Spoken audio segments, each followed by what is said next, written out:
from Castle Goring, from Mickey, Aurora, and from me.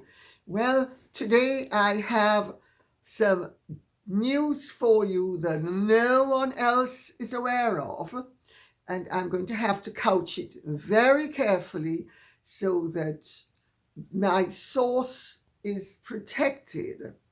But Harry, big constitutional problems possibly looming, and to such an extent that the king called a meeting of constitutional experts, evidently, at Buckingham Palace. But we'll get to that in a moment. Because there's also so much other stuff going on at the moment, not the least of which is that wonderful Mary Tillman, Pat Tillman's mother, and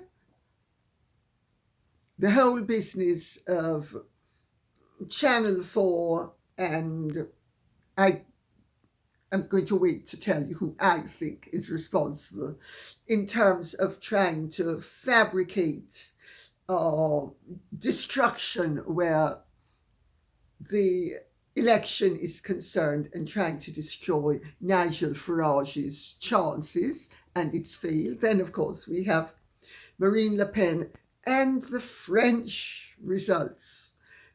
So there's plenty of ground to cover today. So I am going to start with what Desert Flower has to say.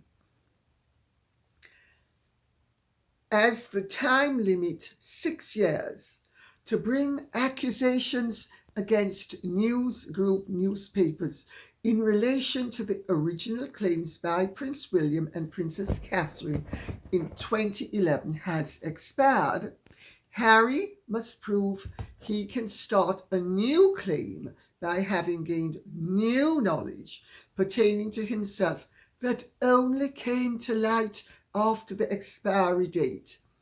By destroying evidence of discussions about this case with his ghostwriter for Spare, Harry is potentially destroying evidence that he had knowledge of these claims before the expiry date. And so his case ought to be thrown out. Why then is Judge Fancourt castigating Harry for his actions, but allowing the case to continue? It's utterly ludicrous. If he had destroyed evidence pertaining to a murder trial, he would be convicted of a criminal offence. If he were not Prince Harry, that is. I am sickened by the leniency Harry is shown by every authority. Desert Flower, very well observed. Thanks for that. But you, if with due respect, I think are labouring under one or two misapprehensions.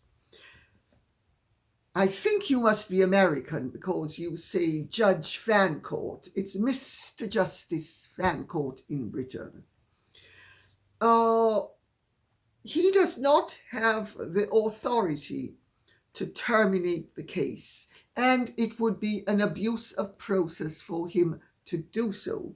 However, you have touched upon a very important point, which is the underlying possibility of criminal charges, namely perjury and perverting the course of justice.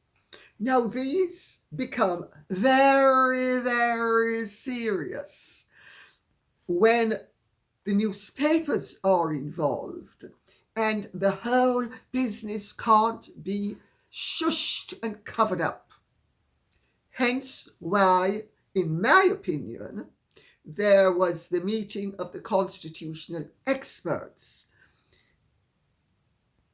There was definitely a meeting, and nobody knew what it related to, but I was tipped off about it, and I'm afraid I may be no mathematical genius, but simple arithmetic has never been my weakest point. And 2 and 2 in this case make 4. People were speculating privately that it could have something to do with Harry being removed as a councillor of state. Harry cannot be removed as a councillor of state by the king.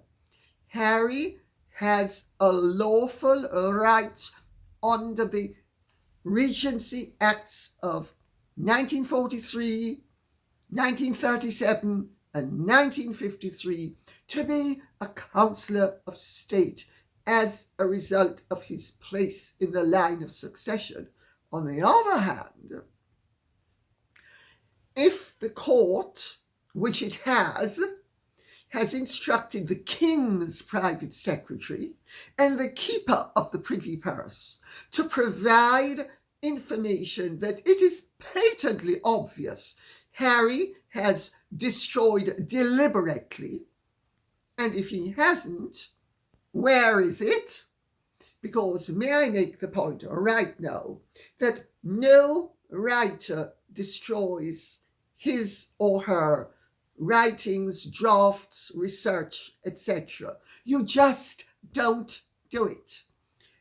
And by J.R. Moringer's own account, he and Harry were talking about matters that arise in this case exhaustively, to such an extent that Harry had enough material for a second book. All of that is a matter of record. Well, it becomes a very serious when, I didn't say if, I said when, Sir Clive Alderton, the keeper of the privy purse, etc., discover that Harry deliberately lied or resiled away from the truth by trying to suppress evidence which would defeat his case. And the mere fact that the lawyers also allowed him to undertake an exercise which they are supposed to do shows a degree of complicity and awareness that really is truly, truly frightening. Now, do you begin to see why this has the potential to become a constitutional crisis? Because if the king's private secretary and the keeper of the privy purse are obliged to turn over their findings, which by law they are, to the court, and it emerges that Harry lied, because no matter how you fudge it, refusing to provide evidence when you know the evidence exists is a lie, a bald, barefaced lie. Doesn't matter whether you call it, oh, I didn't know. Meghan is, let's remember, a superb lawyer. She, star of Suits, Rachel Zane, she knows all about the law and known for a second thing that Meg's baby hasn't been up to hair in it. That artificial nose, the ski jump nose, and those barracuda teeth. So, that's the shaping up crisis. And it will play and play. It is huge unless it is suppressed, which I have to say, I see no possibility of the king or Sir Clive Alderton effectively withholding evidence and thereby perverting the course of justice to accommodate Harry.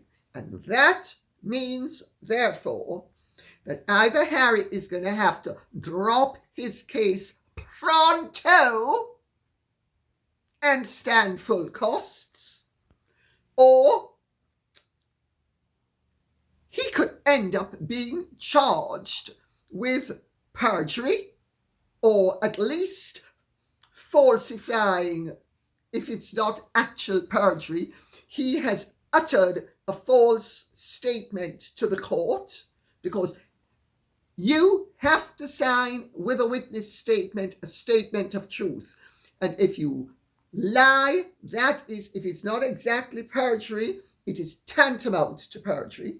And also, to have done something so flagrant is clearly an attempt to pervert the course of justice. So, that's my big bit of news that no one else knows about at this point. It does help to have friends. It really does. Tiki Chaparita says, Dear Lady C, I hate to bust Harry's and David Sherbone's bubbles, but no emails or messages are ever lost. A proper forensic computer analyst would be able to find it on a server or drive. It's very difficult to destroy a computer's files. Kisses and hugs to you and your fur babies. Thank you very much. Well, this, as I've just pointed out, is a very serious matter. And also the news that has just broken as well, and could or maybe not connected, is the fact that Britain's most senior civil servant, Simon Case, who was Prince William's private secretary, is going to be quitting next year. He's overseeing the transition to the new government, which most people expect to be a Labour government. I'm surprised that he would resign, because my understanding is that Simon Case is very sympathetic. I mean, he is the person who actually was mocking the fact that people during the lockdown who flew in on first-class flights were being housed in fifth-class hotels, while those who were out of work, illegal immigrants, were in first-class hotels. So I think that should give you some indication as to what his sympathies are. Well, he has been dogged by the Partygate scandal, and he is going to be standing down in January 2025. And he is going to be replaced by Sir Oliver Robbins, Ollie as he is known in certain circles. He's the one who drafted Theresa May's disastrous Brexit deal. You know, the one where those stupid people didn't know what they were voting for. And it is in our interest and it is our duty to make sure that we thwart their will.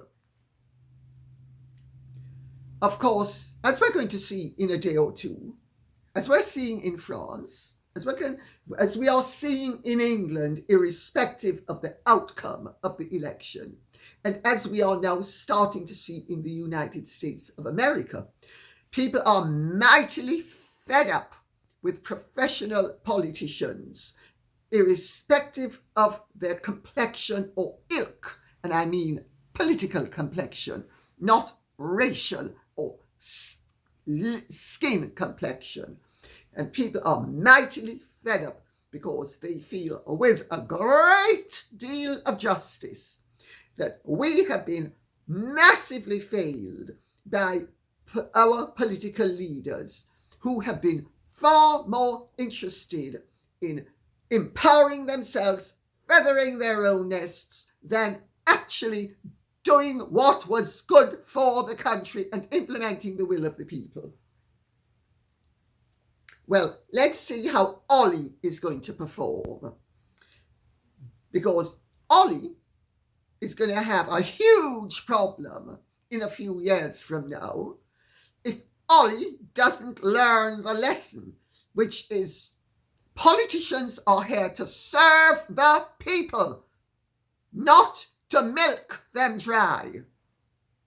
Carol Ann says, I am a proud American daughter of a West Point graduate who served in 2 wars with honor, integrity, and distinction. I am also the wife of a Marine who courageously served 2 tours in Vietnam. Both men made sacrifices for our country with honor, courage, and humility, never boasting about their deeds of bravery, earning multiple medals and commendations. I share this to say I am deeply offended and extremely disappointed that Harry has been selected to receive the Pat Tillman Award. This is a disgrace to the life and memory of Pat Tillman. 2 exclamation marks. My dear, you could have put 20, it wouldn't have been enough. He made the ultimate sacrifice, he certainly did, by giving his life for our country, rather than staying in the NFL, where he could have earned millions of dollars and covered himself in glory. Yet Harry, not even an American citizen, who has been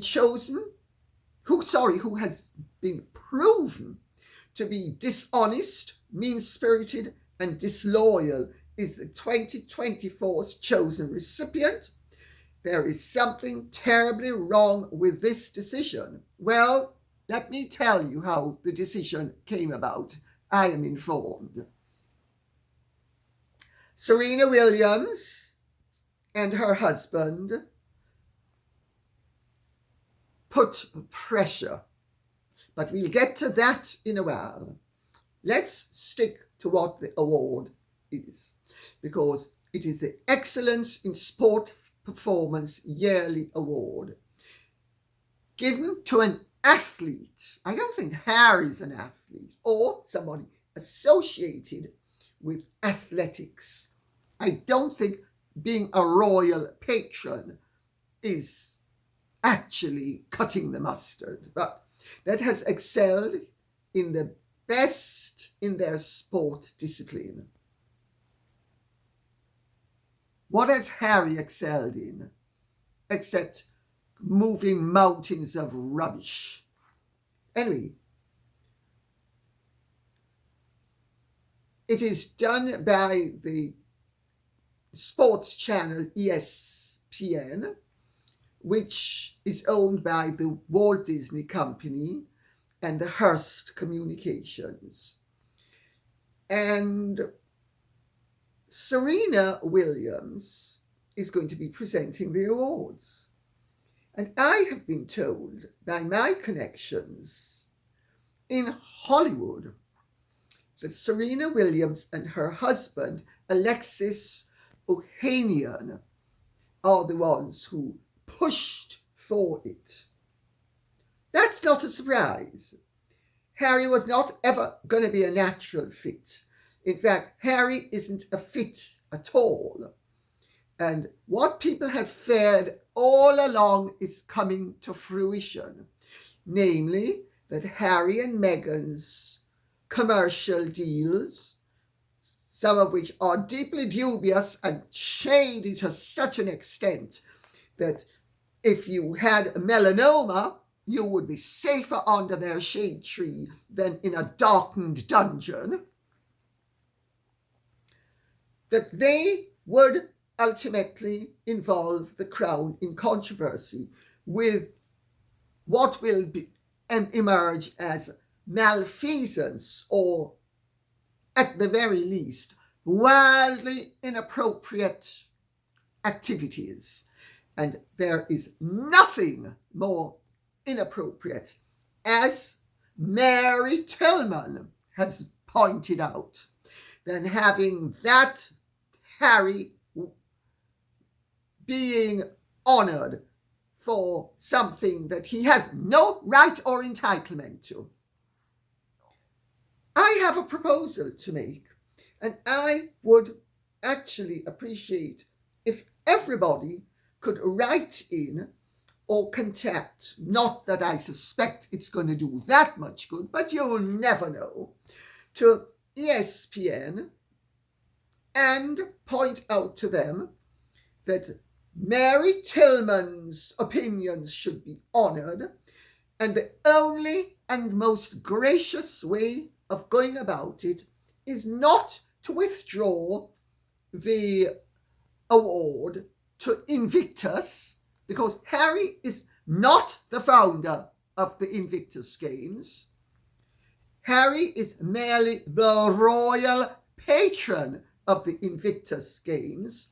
Patrons do not get awards. Patrons give awards. Give. Give. He shouldn't be getting an award, and since the award is correctly, if it's not incorrectly given to Harry personally, and it is correctly given to the Invictus Games, it should be handed over to the chairman of the Invictus Games.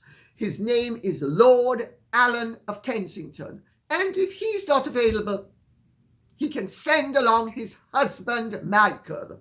That will certainly be a far more popular way of doing it than giving any award to that jerk, disloyal jerk, somebody who abandoned public service is being given an award in the name of somebody who abandoned private service for public service. The whole thing is totally skewed and should not stand. That's my take on it. Let's see what happens. Because if Harry has the unmitigated gall to show his rancid face to accept that award, he has more brass neck than anybody who is not a total sociopath has. And if he doesn't like what I'm saying and thinks I'm defaming him, sue me. SMT says, Americans in large numbers are letting their thoughts be made known about Harry receiving this award, including Pat Tillman's mother, whose bold protests have garnered attention from news outlets.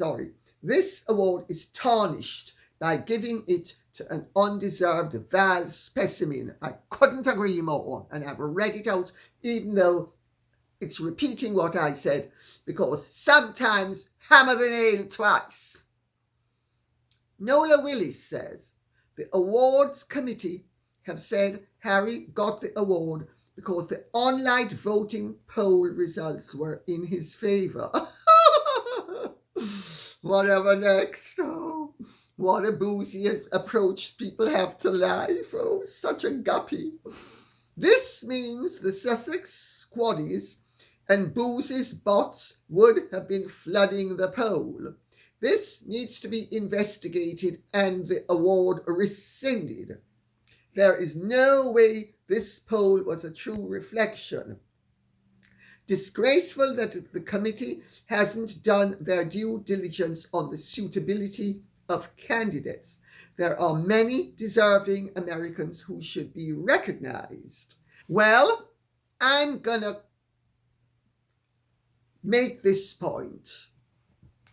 Mary Tillman, who lost her brave, heroic, wonderful son, who gave up a sterling career as a football player to volunteer for what he thought was a good cause to help to save his country and what it stood for, and died as a result of his heroic sacrifice, and died, incidentally, because of friendly fire, which makes it even more tragic.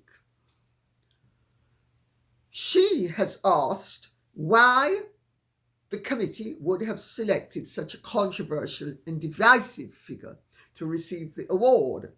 And I'm going to quote her. There are many recipients that are far more fitting. There are individuals working in the veteran community that are doing tremendous things to assist veterans. Those individuals do not have the money, resources, connections, or privileges that Prince Harry has. I feel that those types of individuals should be recognized.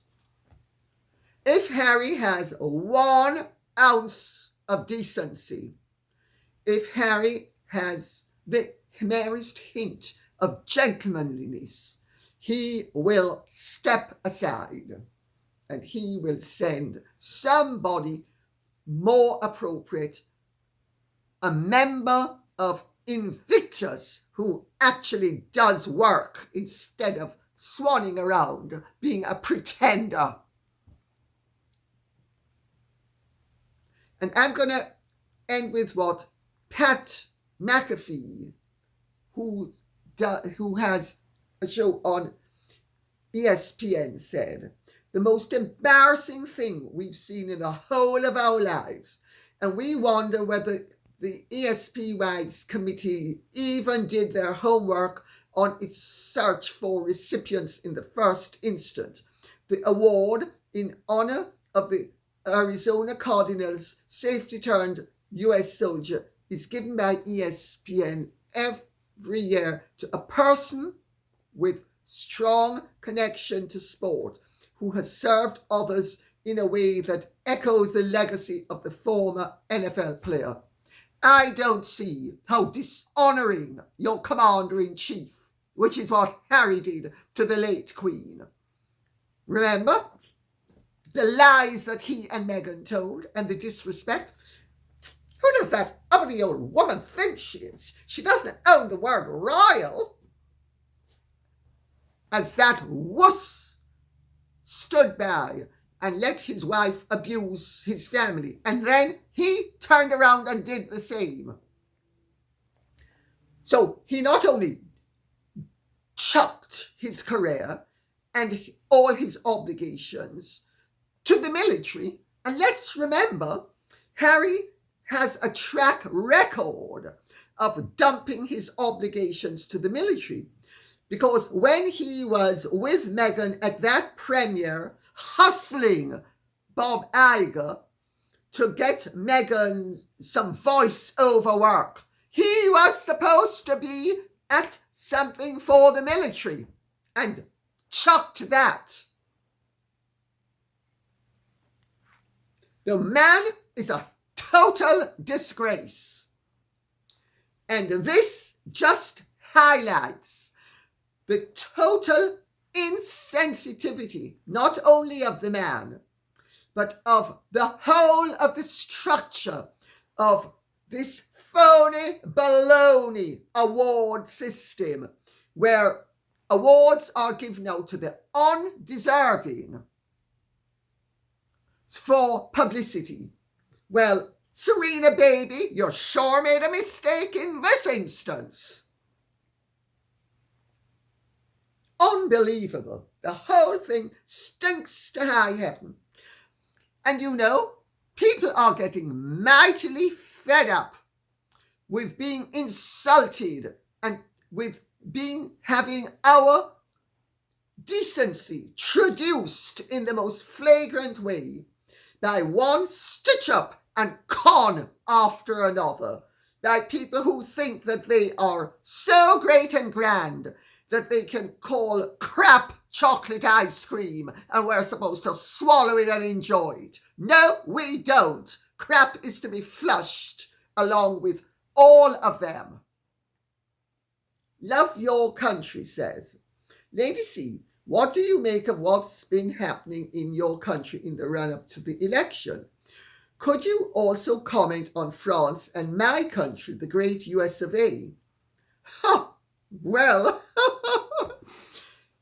I'm going to answer it because I'm quite frankly sick and fed up to my back teeth of all the constant rubbish that we are subjected to on a daily basis, and recently just overwhelmed with it.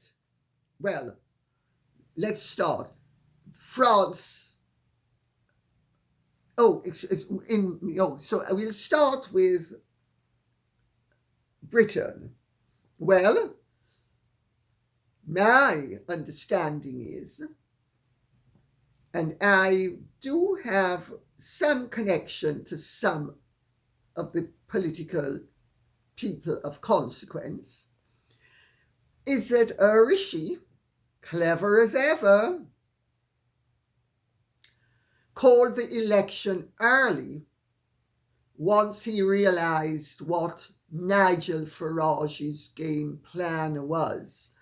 Nigel Farage was setting everything in place to announce that he was going to throw his hat into the ring, but he was doing it in a measured way. And Rishi got news of this, hardly surprising. It's virtually impossible to keep a secret in this country, certainly in elevated circles. I don't know of anybody that has a real secret, I have to tell you. Sorry, but it's true. So Rishi decided to wrong foot Nigel and call the election early. Well, he seems to have wrong-footed himself more than everybody, because the Conservatives are trailing behind both Labour and Reform, the Reform Party, which Nigel is now heading up. There have been all sorts of typical nonsensical attempts to lie, propaganda, just brazen lies. One of which is that Vladimir Putin wants Nigel Farage to win. As if, why would Nigel, and almost as if that because you have Oliver Dowden saying that he has received information that Nigel Farage somehow has a connection to Russia and Russia wants him to win, and bots. Well, I think we all went through that with Hillary Clinton and the Russian file that turned out to be as much of her imagination as her husband Bill keeping his zip up. I mean, just ridiculous. And incidentally, I rather like Bill Clinton. But let's just call a spade a spade. So this is, of course, what Nigel is calling the Russian hoax, with sound reason. But may I also, at this point, point out that the United States of America, the United Kingdom, France, Germany systematically interfere in everybody's elections, and they are always pushing forth their favored candidates. How come it's all right for them to do it, but it's not all right for other nations to do it to us? And also, where is the actual breach of the law? It's just a crude, crass, vulgar, and ridiculous attempt to actually undermine reform, which is doing discomfortingly well, which Rishi knew it would. That's why he called the election early. So, well, there was a rally in Birmingham over the weekend. It was a ticketed rally, but it was an outstanding success. Of course, the mainstream media have pretty much ignored it because it's not in their interest to point out that Nigel Farage actually has support. And I'm not surprised he has support. And I'm not surprised that Marine Le Pen has support.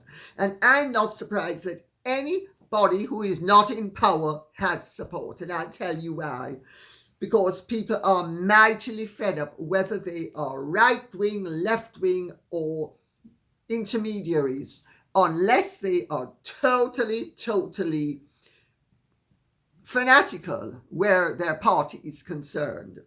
They are mightily fed up with the abuse to which we, the populace, have been subjected, and to which the system has been subjected.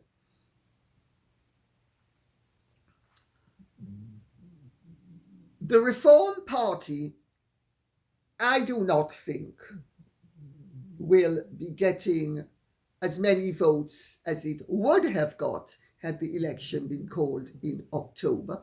But I could be wrong, because people are so fed up with both Tories and Labour and their mealy-mouthed, nonsensical rubbish, because no matter what they say, once they're in power, they all do pretty much the same thing.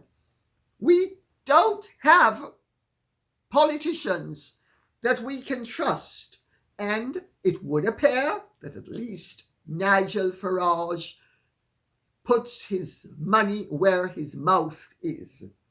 So he might actually end up with more seats, or his party, the Reform Party, might end up with more seats than is being forecast. Maybe he won't. But either way, down the line, Rishi might have slit his own and the Conservative Party's throat rather than Nigel Farage and Reform Party, because people are sick to death of both the Tories and the Labour, and the fecal matter that flows from them as if it is policy. The reality is, we at the moment are in a very similar position in the United Kingdom to what we were 100 years ago, when the Labour Party was emerging as a result of the, shall we say, tiredness of the Whigs and the Tories. The Liberal Party went into a massive decline, and the Tories remained a large party, and the Liberals have never recovered. They are now the Social Democratic Party, or the Liberal Democratic Party. Anyway, whatever they are, they had a crack of the whip with the coalition government under Nick Clegg and David Cameron a few years ago, and they were reasonably ineffectual but somewhat inoffensive. And then David Cameron, who's a worm of the highest order in my opinion, and should crawl back under the rock whence he came, because he is in my opinion, one of the most odious creatures that God put on this political scene.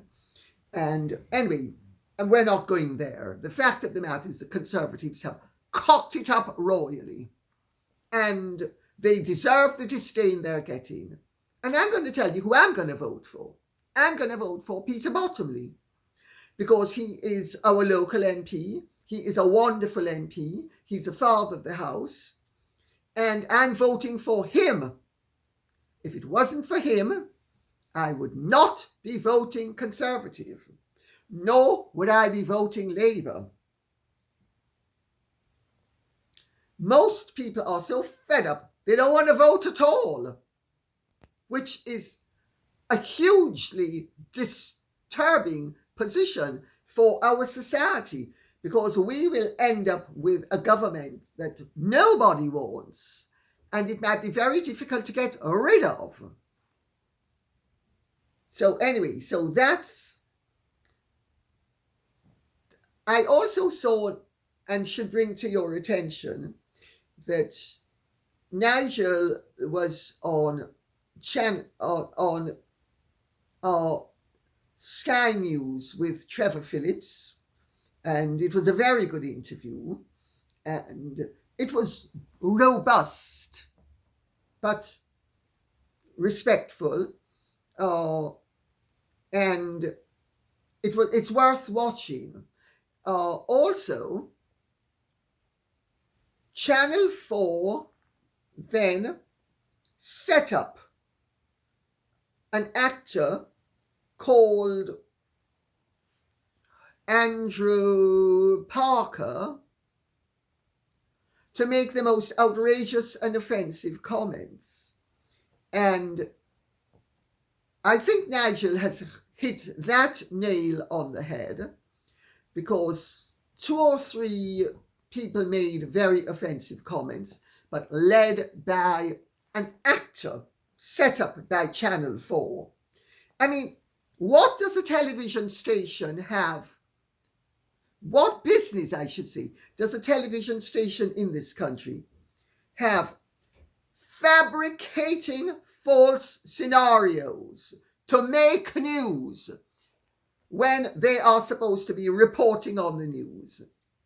I sincerely hope Ofcom is going to fine them tremendously rigidly. Most likely won't, of course, but let's see. Wrong political persuasion for them to be penalised, but you never know. I doubt, but outrageous, absolutely outrageous. You talk about practicing dark arts and propaganda, but you know, the public are so now used to the nonsense that emanates from all these supposedly respectable quarters that, quite frankly, the public are not deceived any longer. And let us see the result on Thursday evening and Friday morning. Let us see to what extent reform has made any inroads, and let us see what happens with the Conservatives, because may I also point out that the Conservatives are, I have been told, behind a lot of the malignant and false rumours about reform, because they're worried about reform. And of course, the Labour Party are sitting back jubilant that the Conservatives are going to destroy the hope reform, while reform is going to knock the Conservatives out and give the Labour Party an even larger majority.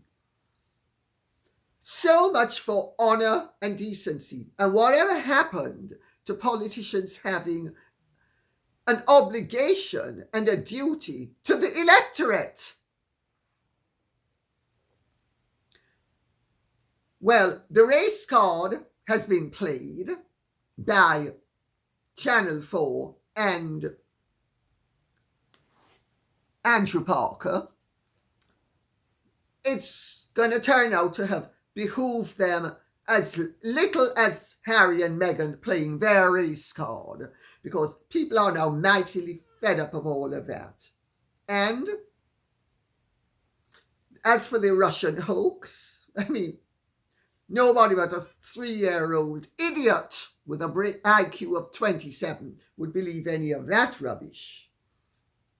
So, as for the others, well, let me see where I am. Okay, France. Oh, well, Macron thought he was going to do a clever Rishi. Rishi and Macron, both so clever. he called a snap election, and to frighten the French electorate into voting for him and backing his policies up.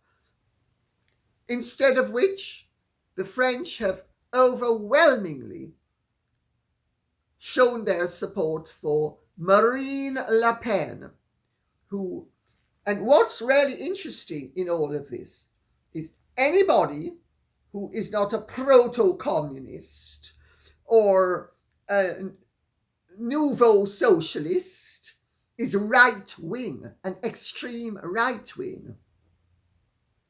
And if we want to control our borders, that's also right-wing. Anything that is going to protect us, the citizens of a country, is dismissed as right-wing. Well, France better be careful what it wishes for, because Macron has been, and his allies have been telling people if they won't vote for him, they're to vote for the new Popular Front, which is an amalgamation of communists, hard left, rampant socialists, while Macron, so Marine Le Pen got 34% of the vote, the new Popular Front got 28%, and Macron got 22%. And his supporters are trying to frighten people into voting for an extreme left-wing government rather than a more central government, which they are calling right-wing. You know, the world needs to face the fact we are living in very difficult and dangerous times. And those of us who are liberal conservatives, that is, we want a liberalized state with social benefits and to conserve that which is good, are not in favor of endless extreme leftist change and leftist rhetoric. Now, most people in the United Kingdom and the United States have never lived under or experienced a truly leftist government. I have. I'm Jamaican.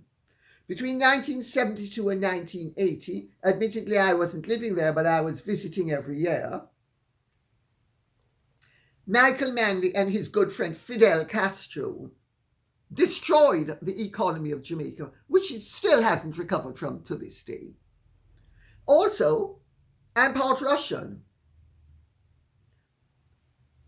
My family have been exiles from more than one country, including Lebanon.